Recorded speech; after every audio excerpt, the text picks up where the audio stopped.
Welcome to our podcast series, 5 Questions, 5 Answers, in which we explore recent U.S. trade policies and U.S. trade rules that can affect thousands of companies. We have a goal in mind to help you, the listener, translate the legal into real-world business strategies. My name is Bridget Mathieson. I'm the Director of North American Manufacturing here at Aaron Fox Schiff in Washington, D.C. I get the easy part. I get to ask the questions, and I get to choose the colleague or the guest I know will have the right answers for you. So in the next few minutes, I will ask 5 questions that reflect the concerns we've been hearing from business leaders, all who want to understand the rules, but they also need to mitigate their business risk while increasing their bottom line. So let's start. David Kennedy is the Toronto Bureau Chief for Automotive News Canada. He joins me today because lots of Media Inc. has been used out of Ottawa and the world these last few days, and I thought if someone knows what the pulse of the industry in Canada might be, it would be David Kennedy. His articles are extremely widely read throughout North America, particularly his coverage on the vehicle and vehicle parts industry, both from the transactional to the broader global developments and trends. And so, David, welcome to the table. Thanks for having me. Thank you. Let's get at it. So I have to tell you, David, a number of my friends and colleagues in both the United States and Canada have sent me the transcript of Prime Minister Carney's address to the World Economic Forum in Davos a few days ago. And I will also tell you, you probably know, his address has been widely covered both here in the U.S. and abroad, and very often, if for the most part, with quite glowing remarks. I want to just for our listeners summarize it briefly. The link to the full address is going to be provided at the end of this podcast for those who want to read it. But essentially, the Canadian leader described the current global trade environment, quote, as a rupture, not a transition. And he shared with the audience Canada's plans to engage more broadly with the world, quote, with open eyes. And again, to quote the Prime Minister, he said that Canada's approach now is to actively take on the world as it is, not wait around for a world we wish to be. And he further argued that common ground can be found with what he terms the middle powers. The quote I especially liked was his caution that, quote, if we're not at the table, we're on the menu. I just loved that quote. And by way of saying, I presume that he and his trade team will be active and engaging players around the world rather than waiting for the old order to be restored. The Prime Minister's address of a few days ago comes after a trip to Beijing that was equally widely reported when he met with China's leader. And the visit secured a preliminary but landmark trade agreement between Canada and China. And it might, I'm just presuming, given his speech to Davos, reflect that new world order. So, David, let's start with the preliminary accord, the Canada-China Accord. Your views are so often well-informed, and so your perspective from an industry's point of view is very helpful to give us a glimpse of what Canada is feeling. Are any of the details of the accord available? The backgrounder link will be attached to this podcast.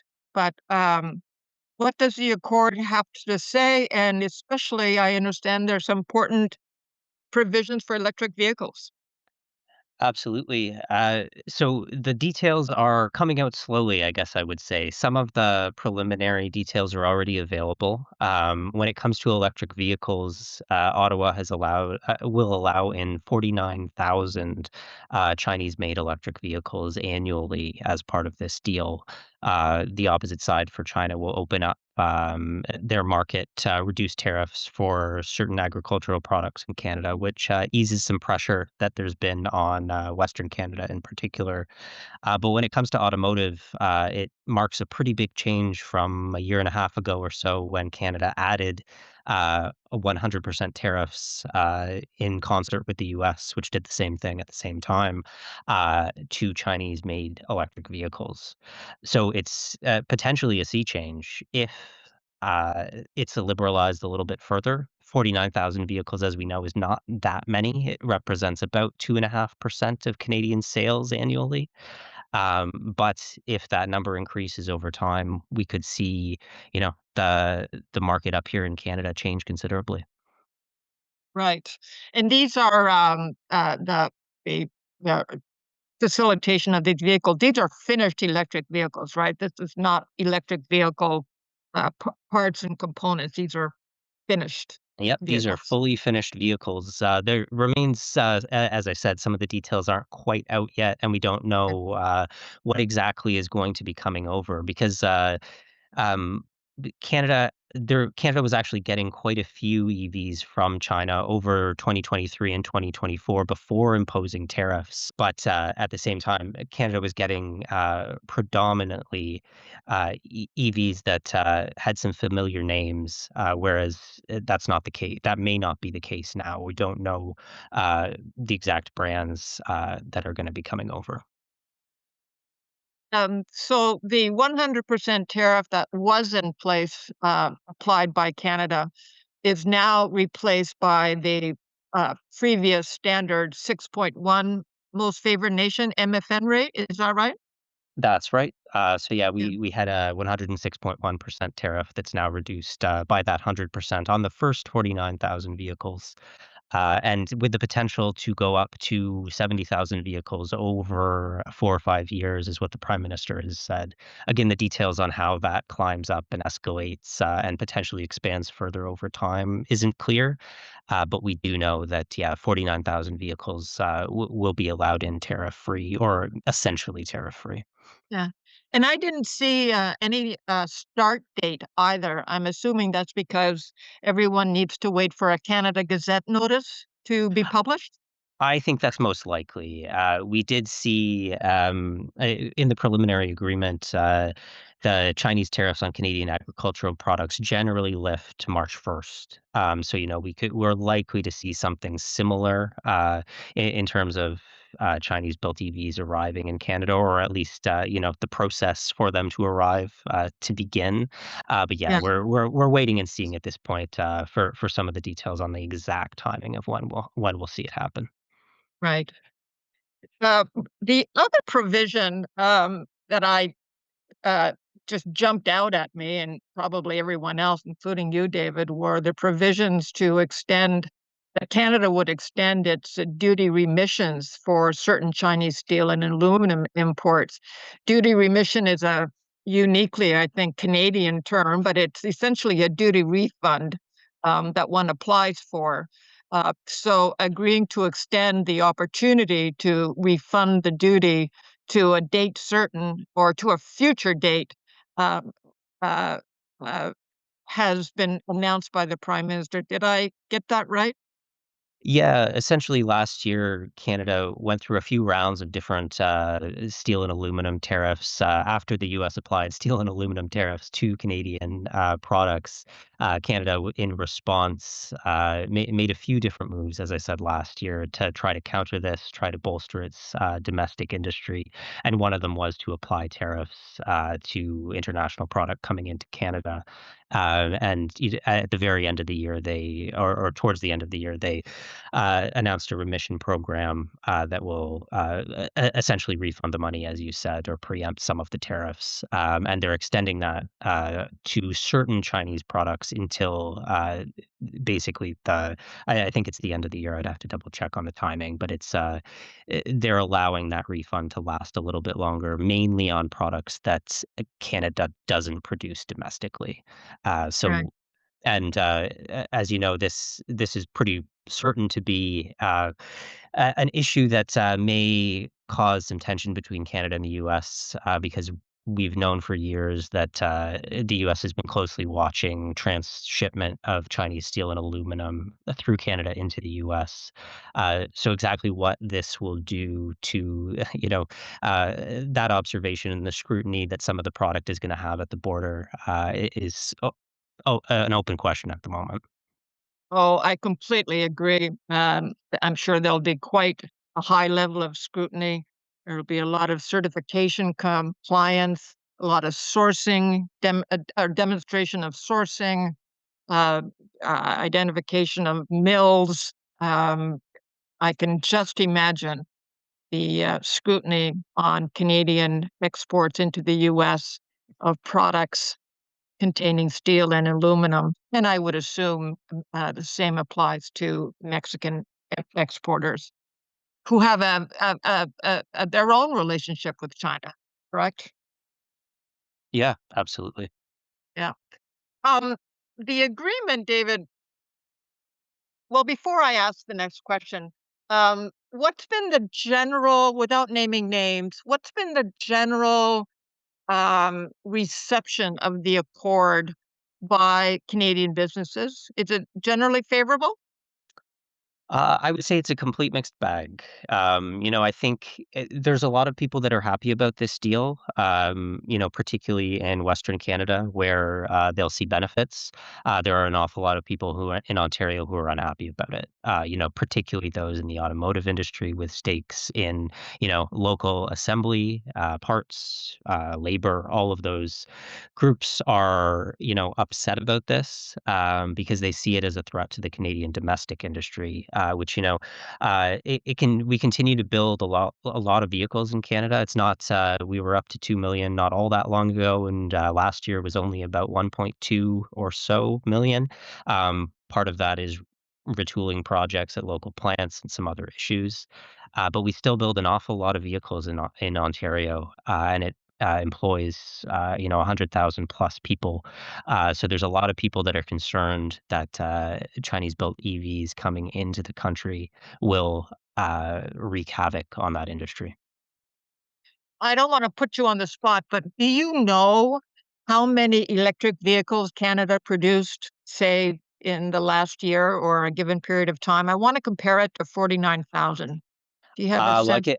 I don't have the exact number off the top of my head, but I can tell you the number is a lot lower than 49,000. And the volumes are very low or relatively very low. We're talking low thousands, tens of thousands at the most, at least at this stage.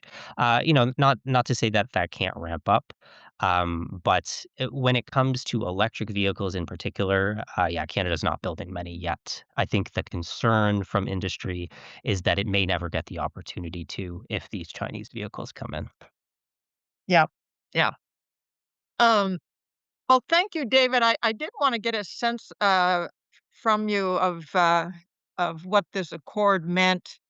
I I I linked the visit to Beijing with the Prime Minister's speech in Davos because what your Prime Minister did in Beijing seemed to be, to me, the demonstration of his speech to Davos about markets and being at the table, and also the agreement provision that Canada's new goal would be to increase the country's exports to China by 50% by 2030.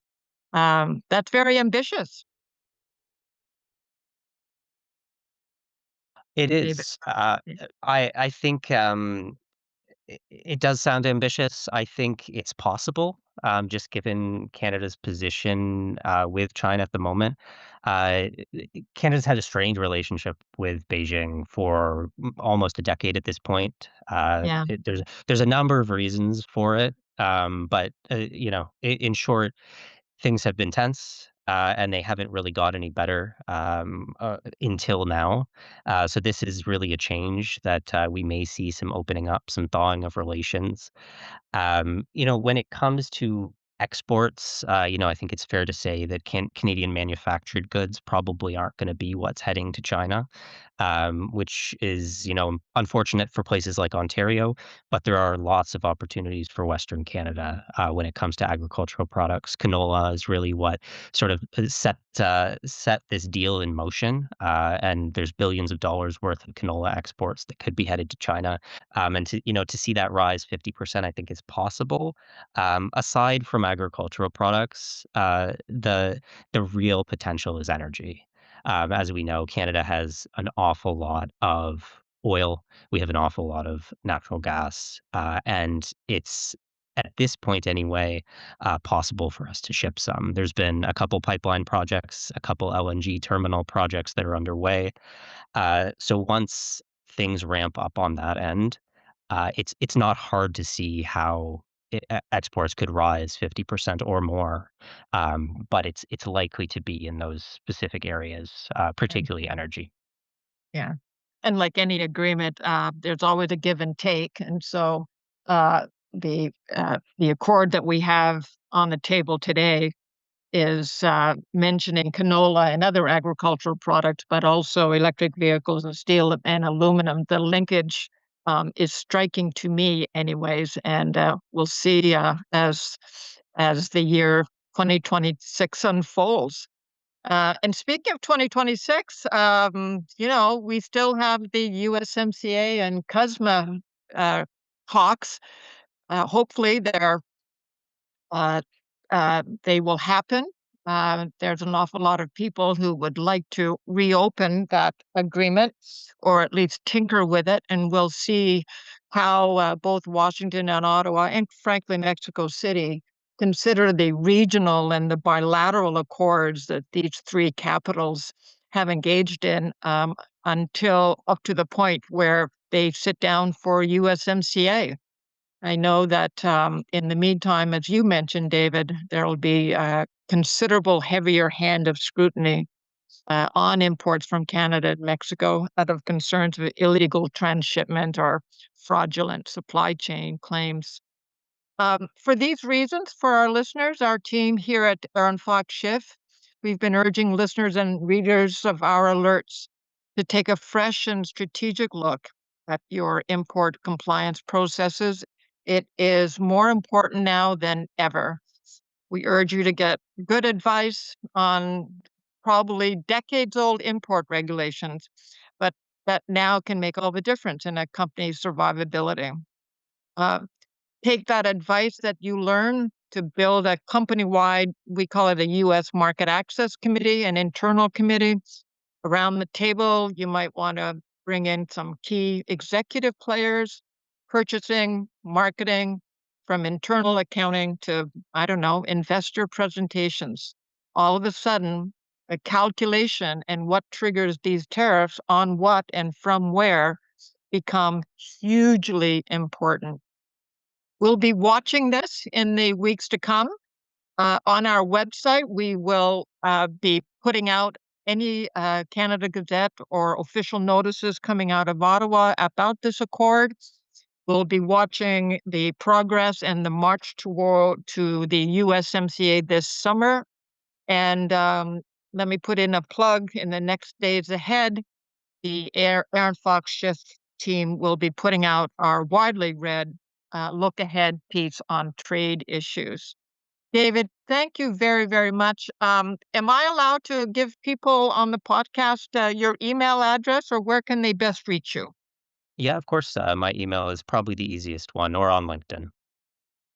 Lovely. It's David period Kennedy at autonews.com, and the publication is Automotive News Canada. Thank you to our listeners. Again, thank you so much, David. Something tells me we'll be speaking again. And so I really, really am grateful for the time you've taken with us. For our listeners, you know it, smart in your world. For our team here at Aaron Fox Schiff, it's more than a tagline. Thank you.